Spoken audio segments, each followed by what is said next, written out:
ಪ್ರೀತಿಯ ವೀಕ್ಷಕರಿಗೆ ಸಂತೋಷ ಮಾಡುವ ನಮಸ್ಕಾರಗಳು. ನೀವೆಲ್ಲ ಹೇಗಿದ್ದೀರಾ? ನಾನಂತೂ ತುಂಬಾ ಚೆನ್ನಾಗಿದ್ದೇನೆ. ನಾ ಇವತ್ತು ಏನಂದ್ರೆ ಬೆಳಗಿಂದ ತುಂಬಾ ಮಳೆ ಬರ್ತಿತ್ತು. ಹಾಗಾಗಿ ನಮಗೆ ಬೆಳಿಗ್ಗೆ ಎಲ್ಲಿ ಹೋಗ್ಲಿಕ್ಕೆ ಆಗ್ಲಿಲ್ಲ. ಹಾಗಾಗಿ ನಾವೀಗ ತೋಟಕ್ಕೆ ಬಂದಿದ್ದೇವೆ. ವಿಷಯ ಏನಂದ್ರೆ ಈಗ ಎಲ್ಲ ಹಲಸಿನ ಹಣ್ಣಿದ್ದು ಸೀಸನ್ ಎಲ್ಲ ಮುಗಿತಾ ಬಂತು. ಹಾಗೆ ನಾವು ಸಾಧಾರಣ ಹಲಸಿನಕಾಯಿಯಲ್ಲಿ ಸಾಧಾರಣ ತಿಂಡಿ ಮಾಡಿ ತಿಂದಿದ್ದೇವೆ. ಹಲಸಿನಕಾಯಿ ಇದ್ದು ಗಟ್ಟಿ, ಹಲಸಿನಕಾಯಿ ಇದ್ದು ಹಪ್ಪಳ, ಮತ್ತೆ ಗೋಳಿ ಬಜೆ ಎಲ್ಲಾ ತಿಂಡಿ ತಿನಿಸಿ ಮಾಡಿ ಆಯ್ತು. ಈಗ ಹಲಸಿನಕಾಯಿ ಖಾಲಿ ಆಗ್ತಾ ಬಂತಲ್ಲ, ನಮಗೆ ಬೇರೆಂತ ಕೆಲಸ ಉಂಟು. ಅದಕ್ಕೆ ನಾನು ಮತ್ತೆ ತಂಗಿ ಒಟ್ಟಿಗೆ ಈ ತೋಟಕ್ಕೆ ಬಂದಿದ್ದೇವೆ. ಬಂದ ವಿಷಯ ಅಂದ್ರೆ ಪತ್ರೊಡೆ ಮಾಡುವ ಅಂತ. ಅಮ್ಮವ ಆಲ್ರೆಡಿ ಪತ್ರೊಡೆ ಕೆಲಸ ಸ್ಟಾರ್ಟ್ ಮಾಡಿ ಆಗಿದ್ದಾರೆ.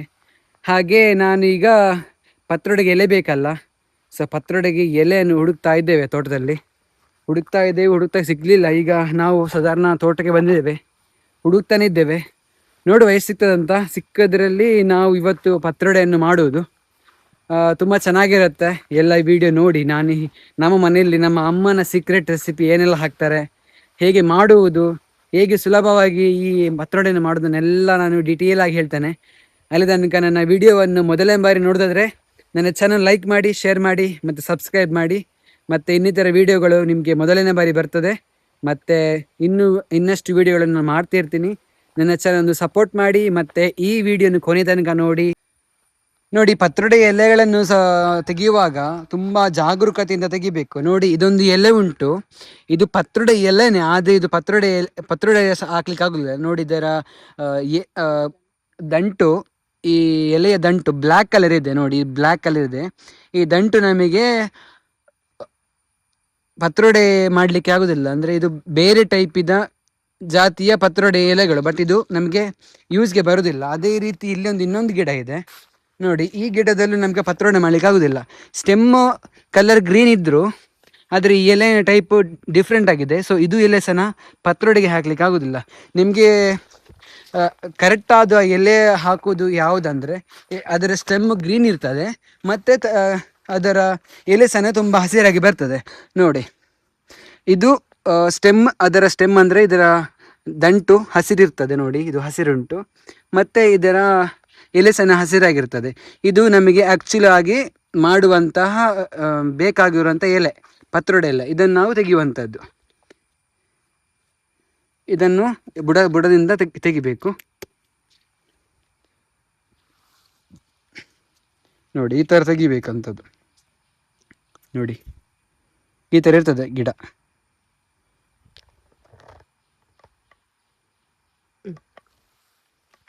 ಮತ್ತೆ ಈ ಗಿಡದ್ದು ಎಲೆ ತೆಗೆಯುವಾಗ ತುಂಬಾ ಹುಷಾರಿರ್ಬೇಕು. ಇದರದೊಳಗೆ ರಸ ಇರ್ತದೆ. ರಸ ಕೈಗೆ ಬಿದ್ದರೆ ಮತ್ತೆ ಬಟ್ಟೆಗೆ ಬಿದ್ದರೆ ಆಗುದಿಲ್ಲ. ಕೈಗೆ ಬಿದ್ದರೆ ತುರಿಸ್ತದೆ ಕೈ. ಹಾಗಾಗಿ ನಾವು ಇದೊಂದು ಸ್ಪೆಷಲ್, ನಮ್ಮ ಹತ್ರ ಇದು ಕತ್ತರಿ ಉಂಟು, ಸ್ಪೆಷಲ್ ಕತ್ತರಿ. ಇದರಿಂದ ನಾವು ಹೀಗೆ ತೆಗಿತೇವೆ. ಮತ್ತೆ ಹುಷಾರಾಗಿ ತೆಗಿಬೇಕು. ಕೈಗೆಲ್ಲ ಅದರದ್ದು ರಸ ಎಲ್ಲ ಬಿದ್ದರೆ, ನೋಡಿದರೆ ಸ್ವಲ್ಪ ರಸ ಬರ್ತುಂಟು. ನೋಡಿ, ಈ ರಸ ನಮಗೆ ಕೈಗೆ ಬೀಳ್ಬಾರ್ದು, ತುರಿಸ್ತದೆ. ಮತ್ತೆ ಡ್ರೆಸ್ಸಿಗೆ ಬಿದ್ದರೆ ಬಟ್ಟೆ ಕಪ್ಪಾಗ್ತದೆ. ಸೊ ಜಾಗ್ರತೆ ತೆಗಿಬೇಕು.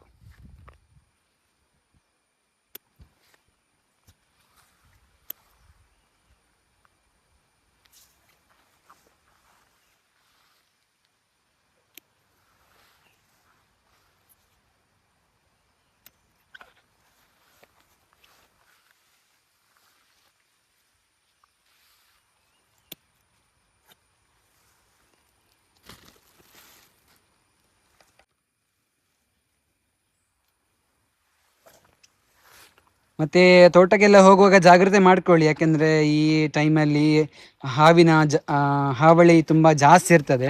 ಅಂದ್ರೆ ಎಲ್ಲೆಡೆ ನೋಡಿದ್ರು ಹಾವು ತೋಟದಲ್ಲೆಲ್ಲ ಜಾಗ್ರತೆ ಇರ್ತದೆ. ಹಾಗಾಗಿ ಚೆನ್ನಾಗಿ ಒಂದು ಪ್ಯಾಂಟ್ ಮತ್ತೆ ಒಂದು ಚೆನ್ನಾಗಿರುವ ಚಪ್ಪಲಿಯನ್ನು ಹಾಕಿ ತೋಟಕ್ಕೆ ಹೋಗಿ ಪತ್ರೊಡೆ ಎಲ್ಲ ತೆಗೀರಿ. ಮತ್ತೆ ಈ ಎಲೆಗಳ ತೆಗೆಯೋ ಸ್ವಲ್ಪ ಜಾಗೃತಿ ಆಗಿರ್ಬೇಕು. ಯಾಕೆಂದ್ರೆ ನೋಡಿ, ಇಲ್ಲಿ ಇದು ಸ್ವಲ್ಪ ಹಸಿರಾಗಿದೆ. ಅದೇ ರೀತಿ ಇಲ್ಲಿ ನೀವು ಗಿಡ ನೋಡ್ತಿದ್ದೀರಾ, ಎಲ್ಲ ನೋಡ್ತಿದ್ದೆ ಫುಲ್ಲು ತಿಂದಿದೆ. ಯಾವುದೊಂದು ಹುಳ ತಿಂದಿದೆ. ಸೊ ಈ ತರ ಕಟ್ಟಾದದೆಲ್ಲ ನಮಗೆ ಬೇಡ. ನೋಡಿ, ಇಲ್ಲಿ ಯಾವುದೋ ಒಂದು ಹುಳ ತಿಂದಿದೆ.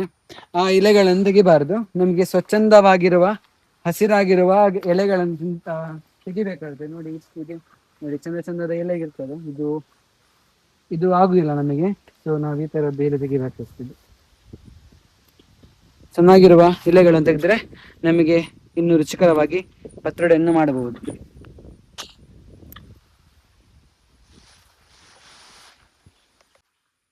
ನಾನು ಬೇಗ ಬೇಗ ಎಲ್ಲಿ ತೆಗೆದಿದ್ದೇನೆ, ಯಾಕೆಂದ್ರೆ ಆ ಕಡೆಯಿಂದ ಕತ್ತಲಾಗಿ ಮೋಡ ಆಗಿದೆ. ಸೊ ಯಾವಾಗ ಮಳೆ ಬರ್ತದೆ ಗೊತ್ತಾಗುದಿಲ್ಲ, ಒಮ್ಮೆ ಮಳೆ ಬಂದ್ರೆ ಮತ್ತೆ ಬಿಡುದಿಲ್ಲ. ಸೊ ಹಾಗಾಗಿ ನಾನು ಎಲೆಯನ್ನು ತೆಗಿತಿದ್ದೇನೆ. ನೋಡಿ ಈ ತರ ಗೊತ್ತಾಗುದಿಲ್ಲ. ನೋಡಿ ಇದೇ ಒಳಗೆ ನಿಮ್ಗೆ ನೋಡಿ ಇಲ್ಲಿ ಹಸಿರುಂಟು, ಇಲ್ಲಿ ಮತ್ತೆ ನೋಡಿ ಕಪ್ಪು ಸ್ಟೆಮ್ ಇದೆ, ಇದನ್ನು ತೆಗಿಬಾರ್ದು, ಇದು ವೇಸ್ಟ್. ಸೊ ಹಾಗಾಗಿ ಯಾವುದು ಗ್ರೀನ್ ಉಂಟು ನೋಡಿ ಅದರ ಗಿಡ ಅಂತ ಇದ್ರೆ ಆಯ್ತು. ತುಂಬಾ ಸುಲಭ ತೆಗಿಲಿಕ್ಕೆ. ನಮ್ಮ ತೋಟಗಳಲ್ಲಿ ಹಳ್ಳಿಗಳಲ್ಲಿ ತುಂಬಾ ಎಚ್ಚೆತ್ತವಾಗಿ ಈ ತರದ ಗಿಡಗಳನ್ನು ನೋಡ್ಲಿಕ್ಕೆ ಸಿಗ್ತದೆ. ನಿಮ್ಮ ಮನೆಯಲ್ಲಿ ಕರೆಕ್ಟ್ ಆಗಿ ನೋಡಿ ಪತ್ರೊಡೆಯನ್ನು ಮಾಡಿ.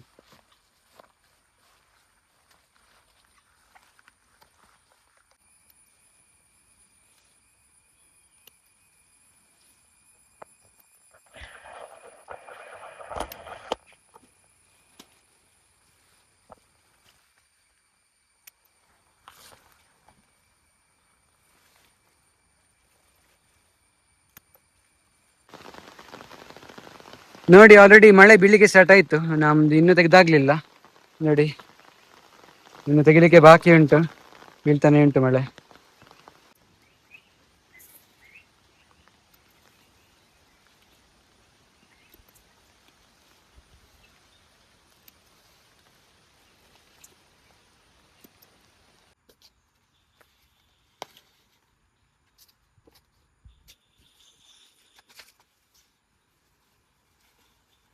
ಮತ್ತೆ ನಾನು ಈ ಎಲೆ ಯಾಕೆ ತೆಗಿತೀನಿ ಅಂದ್ರೆ, ನಮಗೆ ಪತ್ರೊಡೆ ಹಿಟ್ಟನ್ನು ಬೇಯಿಸ್ಲಿಕ್ಕೆ ಇರ್ತದೆ. ಮತ್ತೆ ನಾನು ಹೇಗೆ ಇಡುದನ್ನು ಹೇಳ್ತೇನೆ. ಈ ಎಲೆ ಸಾಗೋಣಿ ಮರದ್ದು, ನಿಮ್ಮ ಮನೆಗಳಲ್ಲಿ ಇದ್ರೆ ಸಾಗೋಣಿ ಮರದ ಎಲೆಯನ್ನು ಬಳಸಬಹುದು.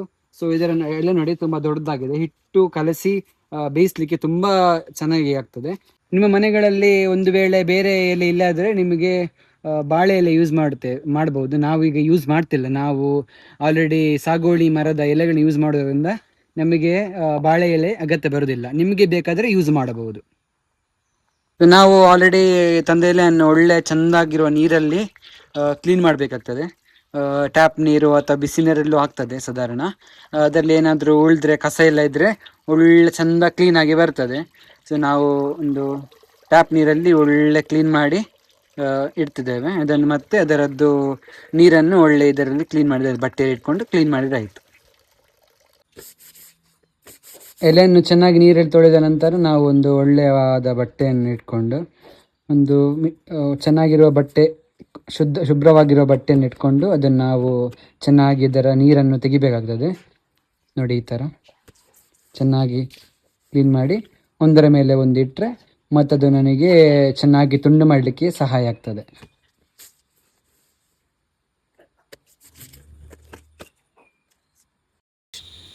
ಚೆನ್ನಾಗಿ ನಾವು ವರ್ಷಾಗಿದೆ.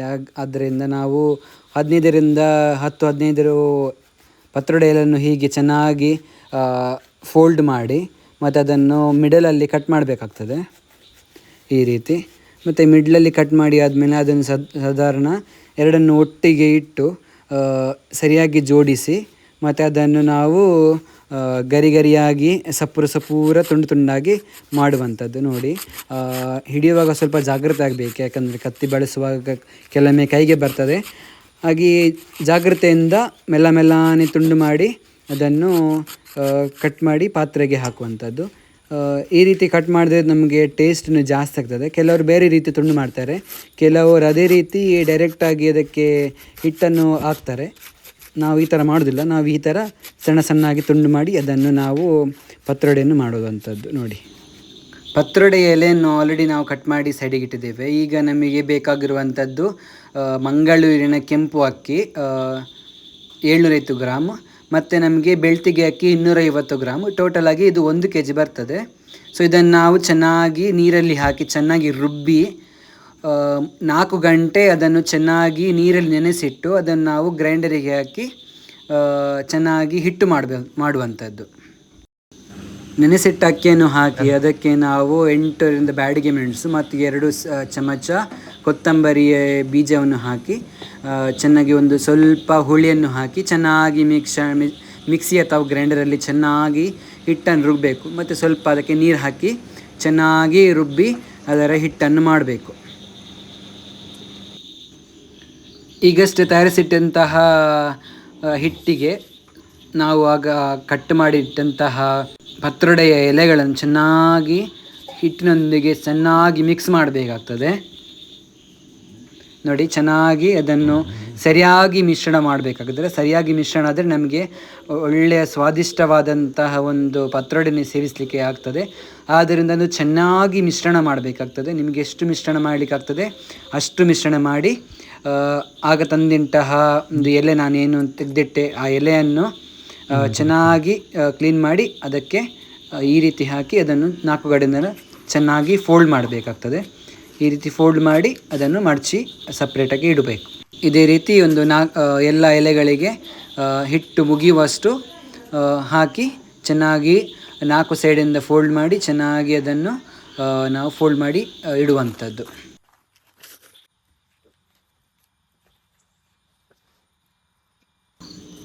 ಮಡಚಿಟ್ಟಂತಹ ಪತ್ರೊಡೆಯ ಎಲೆಗಳನ್ನು ನಾವು ನಿಮ್ಮ ಮನೆಗಳಲ್ಲಿ ತೊಂದರಕರ ಅಥವಾ ಸ್ಟೀಮರ್ ಇದ್ದರೆ ಅದನ್ನು ಬಳಸುವಂಥದ್ದು. ಅದನ್ನು ಕೆಳಗಡೆ ಬೆಂಕಿ ಹಾಕಿ ಒಳಗೆ ನೀರು ತುಂಬಿಸಿ ಒಂದಾದ ಮೇಲೆ ಒಂದು ಅದನ್ನು ಚೆನ್ನಾಗಿ ಜೋಡಿಸಿ ಅದನ್ನು ಚೆನ್ನಾಗಿ ನಾವು ಬೇಯಲಿಕ್ಕೆ ಮುಚ್ಚಳವನ್ನು ಹಾಕಿಡುವಂಥದ್ದು. ನಮಗೀಗ ಪತ್ರೊಡೆ ಮಾಡಿ ರೆಡಿ ಆಗ್ತಾ ಉಂಟು. ಹಾಗಾಗಿ ಅದಕ್ಕೆ ನಮಗೆ ಗ್ರೇವಿ ಬೇಕಾಗ್ತದೆ. ಸೊ ಗ್ರೇವಿಗೆ ಬೇಕಾಗುವ ಸಾಮಗ್ರಿಗಳು ನೋಡುವ. ಒಂದು ಫುಲ್ ಕಾಯಿಯ ತುರಿ ಬೇಕಾಗ್ತದೆ. ನಾವು ತುರಿದಿಟ್ಟಿದ್ದೇವೆ, ಒಂದು ಫುಲ್ ಕಾಯಿದ್ದು. ಮತ್ತು ಒಂದು ಟೊಮ್ಯಾಟೊ, ಮತ್ತು 2 ಈರುಳ್ಳಿ, ಮತ್ತು ಸ್ವಲ್ಪ ಬೆಳ್ಳುಳ್ಳಿ, ಮತ್ತು ಸ್ವಲ್ಪ ಹುಳಿ ಬೇಕಾಗ್ತದೆ, ಮತ್ತು 10 ಬ್ಯಾಡಗಿ ಮೆಣಸು, ಅದೇ ರೀತಿ ಸ್ವಲ್ಪ ಕೊತ್ತಂಬರಿ ಬೀಜ, ಜೀರಿಗೆ, ಸ್ವಲ್ಪ ಮೆಂತೆ, ಮತ್ತು ಸ್ವಲ್ಪ ಒಂದು 5ರಿಂದ 10 ಕಾಳುಮೆಣಸು, ಮತ್ತು ಸ್ವಲ್ಪ ಸಾಸಿವೆ.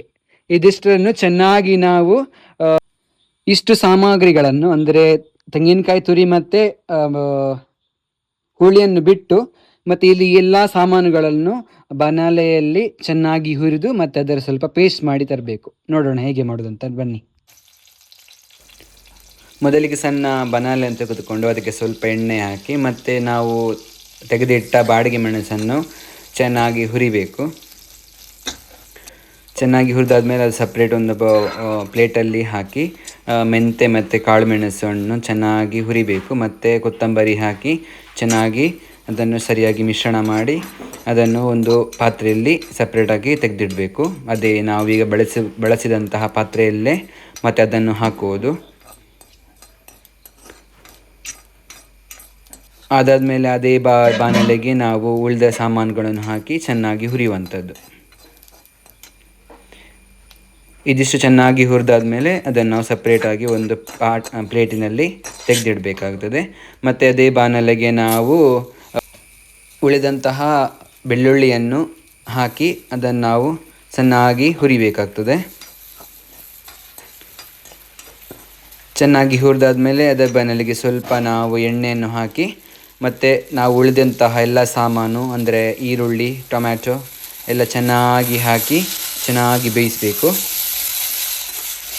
ಟೊಮೆಟೊನ್ನು ಚೆನ್ನಾಗಿ ಬೇಯಿಸಿ ಆದಮೇಲೆ ನಾವು ಅದನ್ನು ತೆಗೆದಿಟ್ಟುಕೊಂಡು ಸಪ್ರೇಟಾಗಿ ಇಡಬೇಕಾಗ್ತದೆ. ಅದಾದ ಮೇಲೆ ಚೆನ್ನಾಗಿ ಹುರಿದಾದ ಮೇಲೆ ನಾವು ಗ್ರೈಂಡರಿಗೆ ಈ ಮಿಕ್ಸಿ ಅಥವಾ ಗ್ರೈಂಡರಿಗೆ ನಾವು ತೆಗೆದಿಟ್ಟಂತಹ ತೆಂಗಿನಕಾಯಿಯ ತುರಿಯನ್ನು ನಾವು ಹಾಕುವಂಥದ್ದು. ಅದಕ್ಕೆ ಬೇಕಾದಷ್ಟು ನೀರು ಮತ್ತು ನಾವು ಈಗಾಗಲೇ ಬನಾಲಲ್ಲಿ ಹುರಿದಿಟ್ಟಂತಹ ಸಾಮಾನುಗಳನ್ನು ಹಾಕಿ ಚೆನ್ನಾಗಿ ಅದನ್ನು ಪೇಸ್ಟ್ ಮಾಡುವಂಥದ್ದು. ತುಂಬ ಒಳ್ಳೆ ಪೇಸ್ಟ್ ಮಾಡಿ ಅದನ್ನು ನಾವು ರೆಡಿ ಮಾಡಿಡುವಂಥದ್ದು. ಕಡೆದಿಟ್ಟಂಥ ಮಸಾಲೆಯನ್ನು ದೊಡ್ಡ ಬಾಣಲೆಗೆ ಹಾಕಿ ನಾವು ಅದಕ್ಕೆ ರುಚಿಗೆ ತಕ್ಕಷ್ಟು ಉಪ್ಪನ್ನು ಹಾಕಬೇಕಾಗುತ್ತದೆ. ಎಷ್ಟು ಕ್ವಾಂಟಿಟಿ ಆಗ್ತದೆ ನಿಮಗೆ ಅಷ್ಟು ಹಾಕಿ ಮತ್ತು ಚೆನ್ನಾಗಿ ಮಿಶ್ರಣ ಮಾಡಿ ಒಂದು ಚಿಕ್ಕ ಬಾಣಲೆಯನ್ನು ತೆಗೆದುಕೊಂಡು ಅದಕ್ಕೆ 2ರಿಂದ 3 ಈರುಳ್ಳಿಯನ್ನು ಹಾಕಿ ತುಪ್ಪದ ಜೊತೆಗೆ ಚೆನ್ನಾಗಿ ಬ್ರೌನ್ ಕಲರ್ ಬರುವ ತನಕ ಚೆನ್ನಾಗಿ ಕಾಯಿಸಬೇಕು. ಅದಾದ ಮೇಲೆ ನಾವು ತಯಾರಿಸಿಟ್ಟಂಥ ಮಸಾಲೆಗೆ ಅದನ್ನು ಹಾಕಿ ಚೆನ್ನಾಗಿ ಮಿಶ್ರಣ ಮಾಡುವಂಥದ್ದು.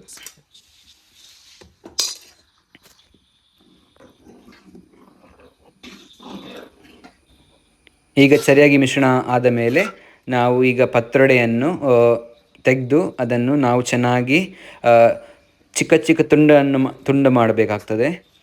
ಚಿಕ್ಕ ಚಿಕ್ಕ ತುಂಡು ಮಾಡಿದ್ರೆ ನಮಗೆ ಮಸಾಲೆಗೆ ಹಾಕಲಿಕ್ಕೆ ತುಂಬ ಸುಲಭ ಆಗ್ತದೆ. ಆದುದರಿಂದ ನಾವು ಚಿಕ್ಕ ಚಿಕ್ಕ ತುಂಡುಗಳನ್ನಾಗಿ ಮಾಡ್ತಿದ್ದೇವೆ. ಬಿಸಿ ಇರುವುದರಿಂದ ಅದನ್ನು ತುಂಬ ಜಾಗ್ರತೆಯಲ್ಲಿ ನಾವು ತುಂಡು ಮಾಡಬೇಕಾಗ್ತದೆ. ಮೀಡಿಯಮ್ ಚಿಕ್ಕ ಚಿಕ್ಕ ತುಂಡು ಮಾಡಿದ್ರೂ ಸಾಕಾಗ್ತದೆ, ಎಲ್ಲರಿಗೂ ಇದನ್ನು ಸೇವಿಸ್ಬೋದು. ಸೊ ಹಾಗೆ ನಾವು ಸಣ್ಣ ಸಣ್ಣಾಗಿ ತುಂಡು ಮಾಡ್ತಿದ್ದೇವೆ. ಸೊ ನಾವು ಎಲ್ಲ ಇಟ್ಟಂತಹ ಪತ್ರೊಡೆಯನ್ನು ಈ ಥರ ಚಿಕ್ಕ ಚಿಕ್ಕ ತುಂಡುಗಳನ್ನು ಮಾಡಿ ನಾವು ಬೇಯಿಸ್ಲಿಕ್ಕೆ ಇಟ್ಟಿರುವಂತಹ ಮಸಾಲೆಗೆ ನಾವು ಪತ್ರೊಡೆಯನ್ನು ಹಾಕಬೇಕಾಗ್ತದೆ. ಪತ್ರೊಡೆಯನ್ನು ಸರಿಯಾಗಿ ಮಿಶ್ರಣ ಮಾಡುವಂಥದ್ದು. ನೋಡಿ, ಈ ಘಮಘಮವಾದ ಪತ್ರೊಡೆಯನ್ನು ಸೇವಿಸಲಿಕ್ಕೆ ರೆಡಿಯಾಗಿದೆ. ಇದೇ ರೀತಿ ನಿಮ್ಮ ಮನೆಯಲ್ಲಿ ಮಾಡಿ ಟೇಸ್ಟ್ ಹೇಗಿದೆ ಅಂತ ನಮಗೆ ಕಾಮೆಂಟ್ ಮಾಡ್ಕೊಂತ ತಿಳಿಸಿ. ಅಲ್ಲಿವರೆಗೂ ಟೇಕ್ ಕೇರ್, ಬಾಯ್ ಬಾಯ್. ಸಬ್ಸ್ಕ್ರೈಬ್ ಮಾಡೋದನ್ನು ಮರಿಬೇಡಿ.